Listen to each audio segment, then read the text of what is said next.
Vous habitez à Haguenau et bien entendu vous comptez voter aux prochaines municipales, et bien ceux qui suivent va nécessairement vous intéresser. Quatrième ville du Bas-Rhin avec 36 390 habitants, Haguenau est géré depuis 2008 par Claude Sturny, sans étiquette, mais qui se situe plutôt à droite de l'échiquier politique. Il a décidé de briguer un quatrième mandat. Face à lui, 4 autres listes, dont 2 menées par des élus d'opposition, Isabelle Stélioux et Armand Marx, tous deux sans étiquette également. 2 listes se sont ajoutées en toute dernière minute, celle de Marc Wolf, issu de l'extrême droite, mais estampillé d'hiver droite, et celle de Frédéric Stotz, classé à gauche. 5 listes, c'est 2 de plus qu'en 2020. Qu'est-ce que vous aimeriez que votre maire change dans la ville? Nous sommes allés vous poser la question. À mon prochain maire, plus de sécurité, l'éclairage plus tard la nuit, puisqu'à minuit tout est éteint. Un peu plus de tolérance, franchement, je ne sais pas s'il pourra faire grand-chose. On construise un peu moins, il y a tellement d'immeubles. Les problèmes de stationnement, tout est payant, les problèmes d'incivilité, que ce soit les crottes de chiens, ce genre de choses. Eh bien, une partie de vos idées figure dans les programmes des candidats,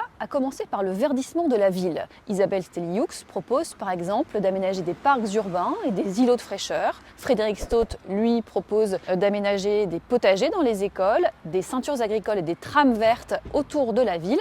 Quant à Armand Marx, il souhaite mettre fin au programme de construction trop haute qui défigure la ville selon lui. La sécurité est également au cœur de vos préoccupations, ça tombe bien, elle figure aussi dans les programmes. Marc Wolf propose par exemple la mise en place d'un éclairage nocturne intelligent et le doublement de l'effectif des policiers municipaux. Plus d'agents aussi pour Armand Marx qui souhaite faire patrouiller du côté de la gare. Pour Claude Sturny, la lutte contre les incivilités passera par plus de vidéosurveillance et de radars. Enfin, la jeunesse fait partie des programmes de vos candidats. Frédéric Stotz propose la création d'un conseil municipal des jeunes jusqu'à 25 ans. Isabelle Stélioux, celle d'une maison des étudiants. Quant à Claude Sturny, il propose l'organisation d'assises de la jeunesse. Enfin, Marc Wolf propose une allocation pédagogique de 400 € à destination des enseignants du primaire pour du matériel. Voilà, vous avez toutes les cartes en main, alors à vous de jouer. N'oubliez pas d'aller voter les 15 et 22 mars prochains.